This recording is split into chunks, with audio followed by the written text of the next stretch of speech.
Inini ndonzi Lazarus Mataswa. I only understand kuziva kuti ndiri kwaMataswa ndine age of 5 years. Ndakakura kusvika pa 5 years ndichigara kun'anga yainzi Nhamo Yapera. Ndoyandaiti baba, mukadzi wake n'anga iyoyo ndoyandaiti mai. But one of the days baba pen'anga pakabika doro. Pakataura midzimu paitwa bira.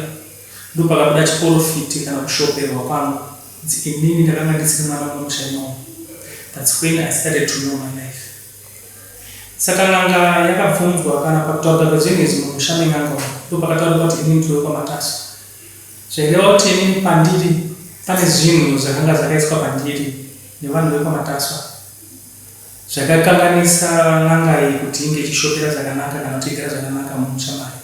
Saka inini ndaidzingwa ndakabva ndazi ndidzokere kwaMataswa. Saka n'anga yaiclaima kuti iyo yakapa vanhu vekwaMataswa squam. Saka vanhu ava vaifanira kuzoti pamaprocesses avo vaifanira kuzotoperwa nemukadzi. N'anga ikaenda neni kwaSabhuku akanga aripo. N'anga iyaya yakazotsvagwa pakazoti padare rekwaMataswa. Ndabva kwaChigodora ndatowa kwaMataswa ikazopuwa mombe dzayo ikapuwa mari yayo. 2011 pandakaita mwana wekutanga ndopakaita challenge. I still remember that ndiri kugwera. Mukadzi achindifonera kuti ko mwana arwara akaita 3 months baba. Ndakadzoka ndakatosvika mukadzi atoshandisa muteuro wabhodidi ndobva ndatomurova ndati kuti unoenda kuteuro ndiani. After 2 days ndagara pamba mwana wangu akakura kusamaniro zvikuita akafa.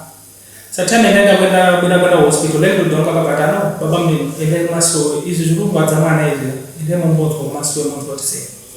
Ruzhinji rweZimbabwe kana the community ndaifunga kuti nyaya iyi ndaida help yekuti kana pane anozivawo munhu anokwanisa kundibatsira are willing to help me maybe tichitaurana kuti mari yake ndoibhadhara sei.